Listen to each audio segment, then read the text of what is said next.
அருமை தமிழர்களே, சிவகுமாரின் அன்பான வணக்கங்கள். பொதுவாக மனித தோற்றம் இருக்குதே, அது 5 ஆண்டு காலத்துக்கு ஒரு முறை லேசாக மாறிக்கிட்டே இருக்கும். அது இளமையில் இருக்கிறோமா, நடுத்தர வயதா, முதுமை பருவமா அப்படின்றத பொறுத்துது.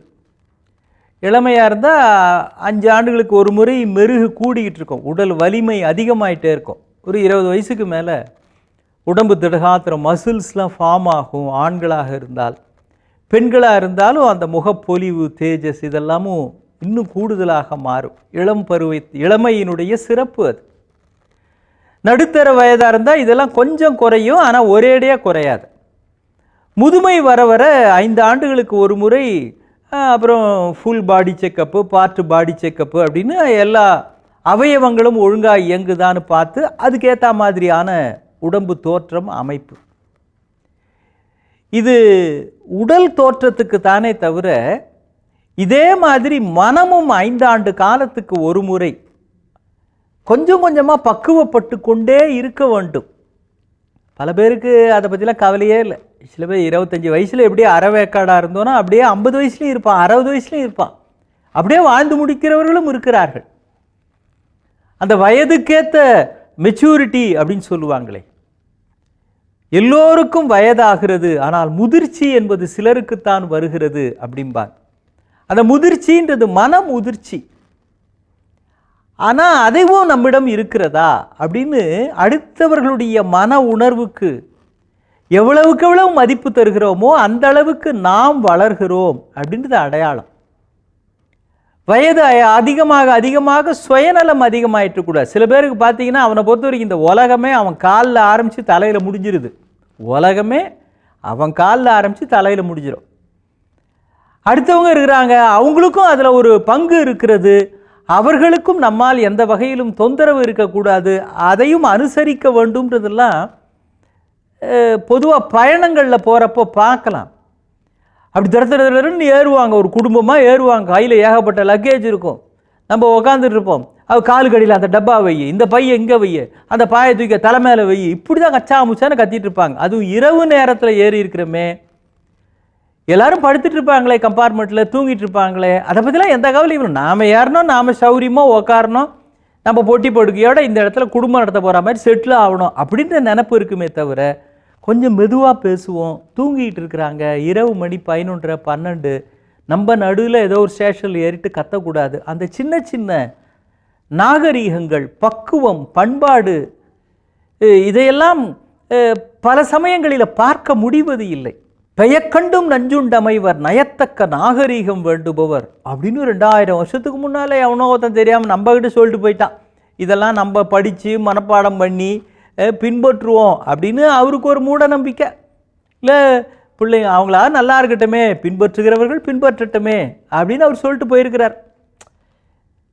விவசாயி அப்படி நெல்மணிகளை தூவுற மாதிரி எது முளைக்குதோ முளைக்கட்டும், நம்ம தூவ வேண்டியது நம்ம கடமை அப்படின்னு ஒரு ஞான நிலையில் தூவுற மாதிரி ஞான வார்த்தைகளை வள்ளுவன் அப்படி தூவி விட்டு போயிருக்கிறான்.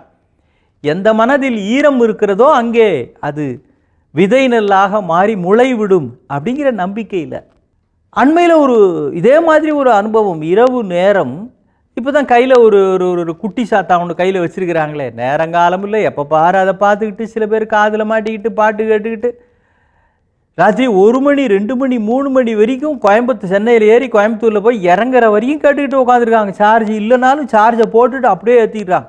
இந்த சார்ஜ் போட்டபடியே செல்ஃபோனை பயன்படுத்துறது பெரிய ஆபத்து அப்படின்னு அந்த துறை சார்ந்தவங்களே சொல்கிறாங்க. சில செல்ஃபோன்லாம் பட்டால்னு வெடிச்சிடும். அதனுடைய தரம் அப்படி இருந்ததுன்னா, அந்த பேட்டரிலாம் ரொம்ப ஹீட்டானால் வெடிக்கக்கூடியது. நடுராத்திரி ட்ரெயினில் போகிறப்ப செல்ஃபோன் வெடிச்சதுன்னா காது கிழிஞ்சு, இதெல்லாம் தேவையா? தூங்கிறதுக்கு தானே ராத்திரி நேரம்னு ஒன்றே இருக்குது. நீ தூங்கலைனாலும் மற்றவங்களே தூங்கிறதுக்காக விட கத்தி பேசிட்டு வர்றாரு ஒரு தம்பி. யார்ட்டையோ பேசிட்டு வர்றாரு ராத்திரி 1:30 மணிக்கு. பக்கத்தில் ஒரு பெரியவர் ஒருத்தர், அவர் திரும்பி பார்த்தாரு, கொஞ்சம் புரண்டு படுத்து பார்த்தாரு. தனக்கு இருக்கிற அந்த லேசான அந்த இயலாமையை தம்பி அப்படிலாம் சொன்னார். தம்பி கொஞ்சம் மெதுவாக பேசுங்க அப்படின்னு. இந்த தம்பி பேசுகிற சத்தத்தில் இந்த பெரியவர் பேசுகிற சத்தம் அவர் காதில் விழல. அவர் பார்த்தாரு, எந்திரிச்சே உட்காந்துட்டு, தம்பி இங்கே எல்லாம் தூங்கிட்டு இருக்கிறாங்க அப்படின்னார். இதில் என்ன வேடிக்கைன்னா அவர் சொல்வதனுடைய உட்பொருள் என்னன்னு கூட அந்த தம்பிக்கு புரியல. அவர் ஜென் நெக்ஸ்ட்.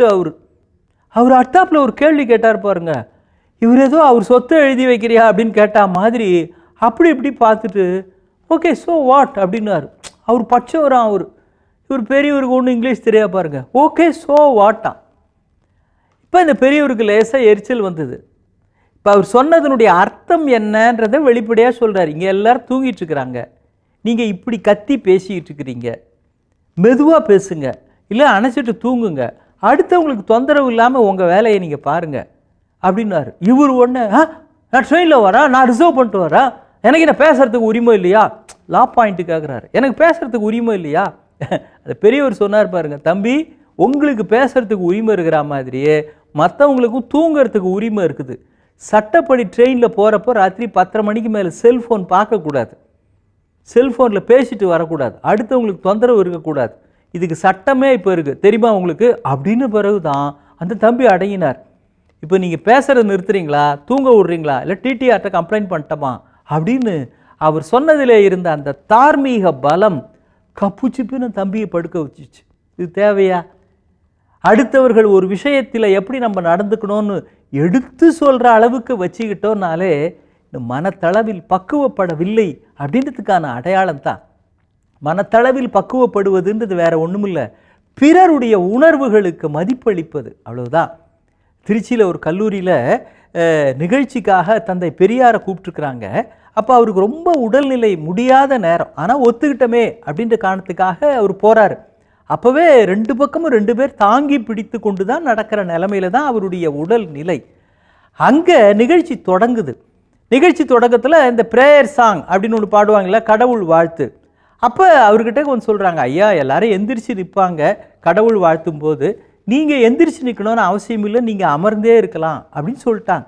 அப்போ அவர் சொன்னார் பாருங்க, இல்லைங்கோ அது மரியாதை இல்லைங்கோ, இப்படி ஆயிரக்கணக்கான பேர் எந்திரிச்சு நிற்கிறப்போ நான் ஒருத்தர் மட்டும் உக்காந்துக்கிட்டு கடவுள் வாழ்த்தும் போது இருந்தால் அது சரி இல்லைங்கோ, அவங்க உணர்வுக்கு மதிப்பு கொடுக்கணும், மரியாதை கொடுக்கணும், அதனால் நானும் எந்திரிக்கிறேன் அப்படின்னு அந்த பாடல் கிட்டத்தட்ட ஒரு 15 நிமிஷம் ஆகும் அவங்க கல்லூரி முறைப்படி. அந்த 15 நிமிடமும் அவர் நின்று கொண்டே இருந்து அவர்கள் உணவுக்கு மதிப்பு கொடுத்தார் என்றால் அதுதான் மனமுதிர்ச்சி. அந்த வயதில் உடம்பு தளர்த்தாலும் உள்ளத்தால் நிமிர்ந்து நிற்கிறவர்கள்தான் மாமனிதர்கள். அந்த நிலை நோக்கி நகர்வதுதான் உடம்பால் வளராமல் உள்ளத்தாலும் வளர்ந்தோம் என்பதற்கான அடையாளம். அதுதான் உண்மையான கல்வி. இன்னும் சந்திப்போம். வணக்கம்.